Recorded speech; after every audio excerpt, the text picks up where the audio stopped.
Hey there, ladies and gentlemen, and welcome back. I'm your host, PattSun, and today we're going to be taking a look at r/surviving infidelity, where OP's fiance was having a little too much fun with an internet stranger. Let's begin. I found her sexting with a random internet guy after spending over $20,000 on my proposal 6 months ago. Posted by Reddit user Boxing94. Okay, so here is my situation. I have been in a great relationship with this woman for over 2 years now. Our relationship has been what I consider to be almost perfect. We have great communication, our fights never get escalated, and we hang out with each other constantly every single day. She is truly what I thought is my soulmate. 6 months ago, I decided to finally give her what she had been wanting and pop the question. I wanted to do it in a fairy tale manner, so it is something she never forgets. I took her to the most high-end resort in the Dominican Republic and proposed to her with a $15,000 ring. I even went as far as having a custom suit tailored and had the resort have a cameraman and a private dinner on the beach ready for after the proposal. Fast forward 6 months, we are now planning our wedding. I want the wedding to be just as spectacular as the proposal because in my mind, that is what she deserves. So, I paid a deposit to have our ceremony done at the Bellagio in a private little garden right in front of the fountains. We picked out wedding cake, colors, the reception, and I took her there 2 weeks ago to make sure it is going to be everything she ever dreamed of. 2 days ago, I decided to finally sign up for TikTok after relentlessly not wanting the app for a long time. I of course found my fiancé and added her. She only followed about 22 pages, all of which were just regular entertainment pages, except for one, which was some random guy. I asked her about it, and she immediately looked guilty. I asked to look through her phone, and when she finally gave it to me, I found a message thread between her and this guy from TikTok. She had been talking to him for 6 days, sending nude photos and videos, and telling him good morning every morning. Then as I looked through the messages, I noticed there were several times where she said the words, "I love you" to him. This is what really hurt me the most. She told me that this will never happen again, and she is willing to reconcile and fix this. She begged me not to give up and to give her a chance to prove that it was just a one-time thing. I have already invested over $20,000 between the proposal and putting deposits down for the wedding. At this point, should I believe her and try to work things out, or should I cut my losses and move on? Okay, OP. If you spend $20,000 on a proposal and she couldn't even be loyal until the wedding, why would you even think that marrying her would make this any better? Get the ring back, and if you sell it, maybe you can still get like $10,000 for it. Call the wedding off and move on. If you stay with her, this will absolutely happen again, and then you will be out for a lot more than this. Honestly, this may have happened many times before.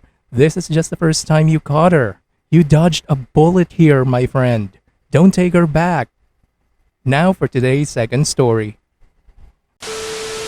Would you guys consider what my girlfriend did as micro-cheating or cheating in general? What the hell is micro-cheating? Is that a new term that I'm not familiar with? Anyways, this one is posted by Reddit user Apiola09. Let me start by saying my girlfriend plays video games a lot. She doesn't work, and I provide for her. We've been together for 2 years, and I never had any insecurities or trust issues with her beforehand.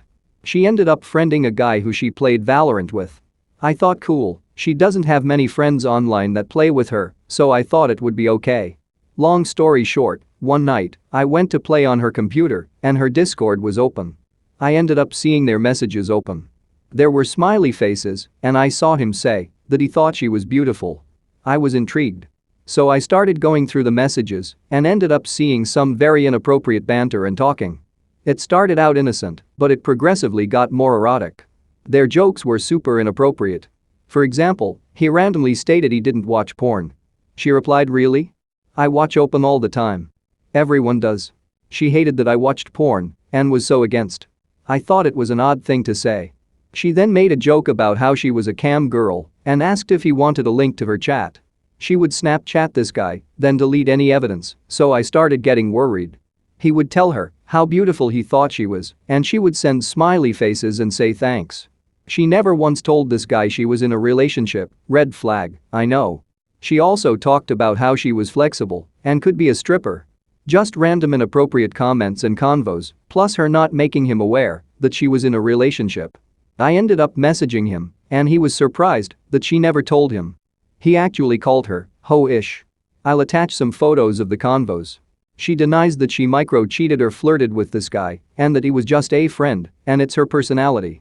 She recently went back to her hometown and told her mom about it. She is abusive and toxic as fuck and treats her like dog shit, and he takes care of her as well. Her mom validated her that she didn't cheat, it's just the way she is. Am I tripping or wrong for feeling betrayed? Edit. I want to clarify that I made her block him. My issue is that she doesn't think she cheated.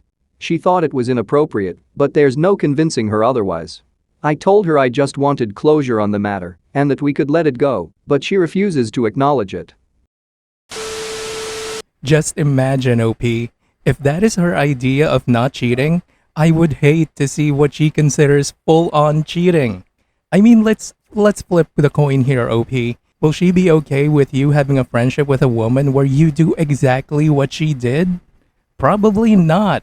In fact, I guarantee that she'll go batshit crazy if you even whisper the name of another girl.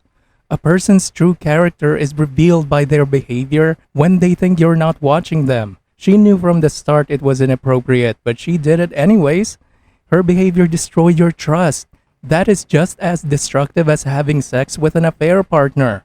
You are being taken advantage of by someone that does not appreciate what you provide. In a relationship, she is selfish, entitled, deceitful, disrespectful, and has zero accountability.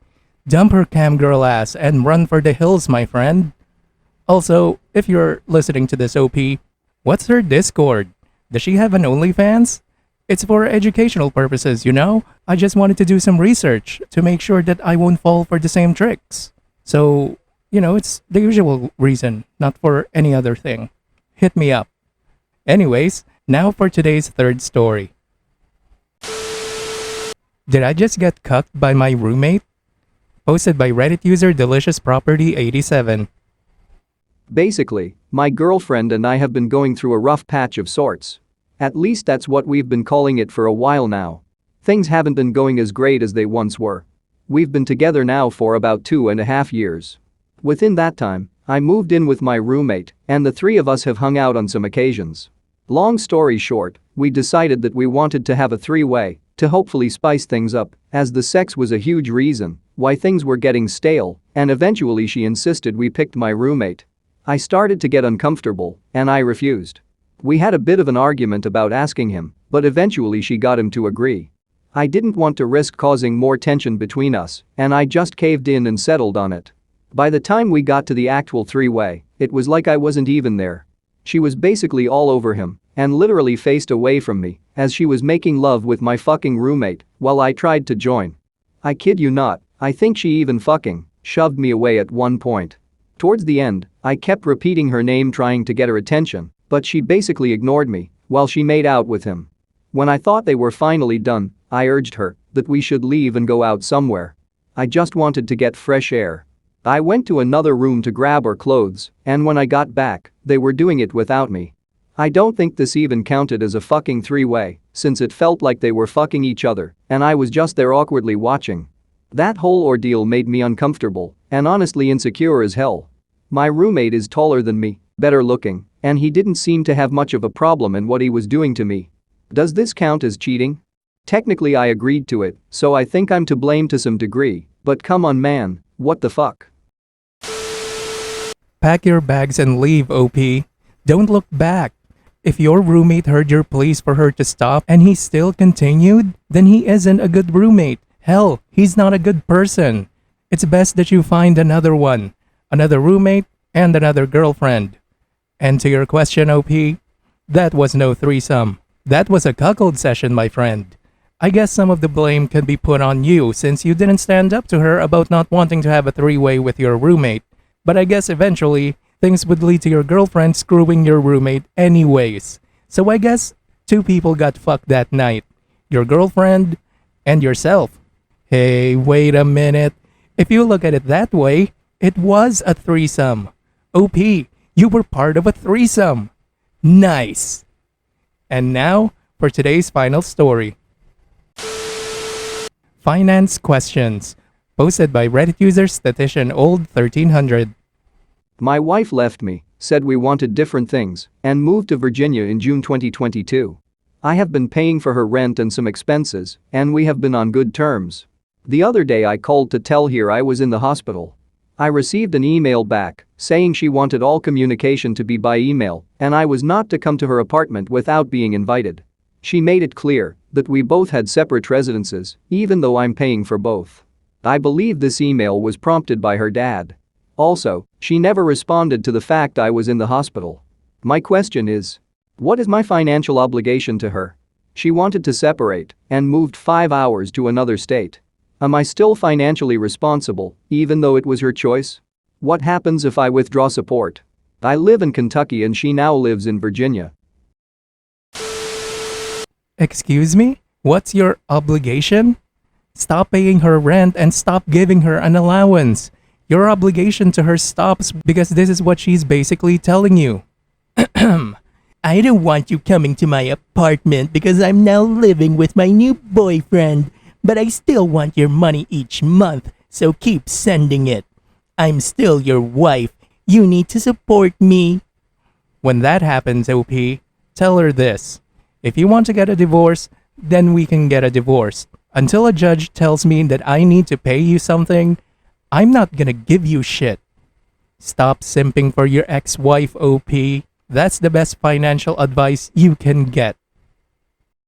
Viewer support is the best way for me to remain independent and continue bringing you these daily videos, which will always be here on my YouTube channel for you to watch absolutely free.